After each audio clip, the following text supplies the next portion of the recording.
बिहार विधानसभा चुनाव से पहले महाभारत छिड़ गई है। अब शराब के मुद्दे पर शुरू हुआ महासंग्राम। वहीं इस महाभारत रूपी महासंग्राम में प्रशांत किशोर पर जेडीयू और आरजेडी ने बोला धावा और आक्रमण।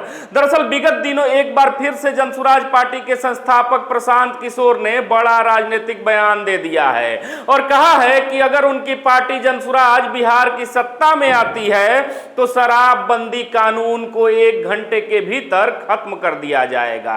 ऐसे में प्रशांत किशोर के इस बयान पर सत्ताधारी जेडीयू और विपक्षी आरजेडी दोनों ने कड़ी प्रतिक्रिया दी है।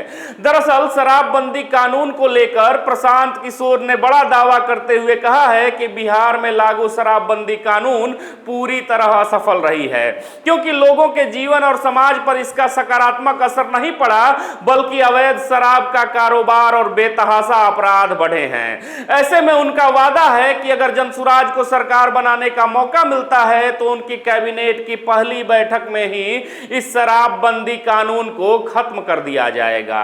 जबकि गौरतलब यह है कि जब बिहार में शराबबंदी अप्रैल 2016 में लागू की गई थी, तब इसका मकसद घरेलू हिंसा, अपराध और नशे की बुराई को खत्म करना बताया गया था। लेकिन गौरतलब यह भी है कि पिछले कई वर्षों में शराबबंदी कानून पर लगातार बहस होती रही है, क्योंकि एक तरफ कई लोग इसे सामाजिक सुधार बताते हैं तो दूसरी तरफ इसे असफल प्रयोग मानने वाले भी कम नहीं हैं। वहीं बिहार में अवैध शराब और तस्करी की खबरें भी लगातार सुर्खियों में रहती है। ऐसे में प्रशांत किशोर के इस ताजा बयान ने बिहार की राजनीति को एक बार फिर से गर्म कर दिया है। ऐसा इसलिए क्योंकि जहां जेडीयू इसे गांधीवादी विचारों और नीतीश कुमार की छवि से जोड़कर पेश कर रही है, वहीं आरजेडी शराबबंदी कानून पर पुनः समीक्षा की बात कर बीच का रास्ता निकालने की कोशिश में लग गई है।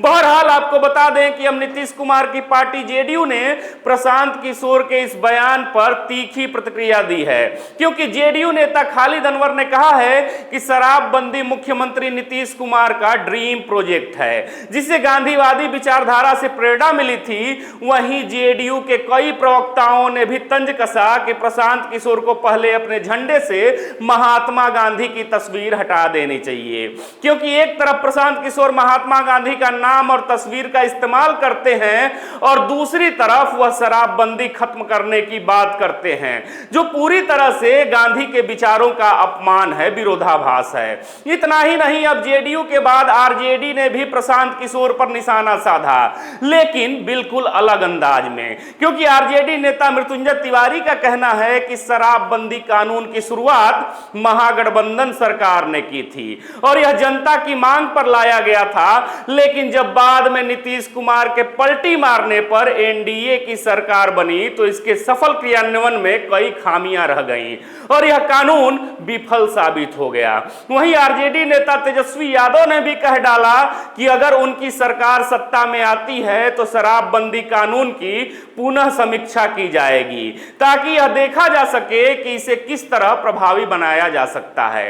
ऐसे में स्पष्ट है कि शराबबंदी कानून पर प्रशांत किशोर का वादा और जेडीयू आरजेडी की प्रतिक्रियाएं बिहार के चुनावी विमर्श में शराबबंदी को फिर से एक बड़ा मुद्दा बना रही हैं। अतः आने वाले समय में यह देखना दिलचस्प होगा कि अब जनता इस कानून को लेकर किस पक्ष की बात पर भरोसा करती है। ऐसे में आपसे भी एक सवाल है, शराब पर छिड़ी इस महाभारत में प्रशांत किशोर, जेडीयू और आरजेडी आखिर किसको जीत या हार मिलेगी? आप भी जवाब जरूर दीजिएगा। फिर से मिलेंगे एक नए वीडियो में, तब तक देखते रहें खबरों खिलाड़ी। जय हिंद, जय भारत।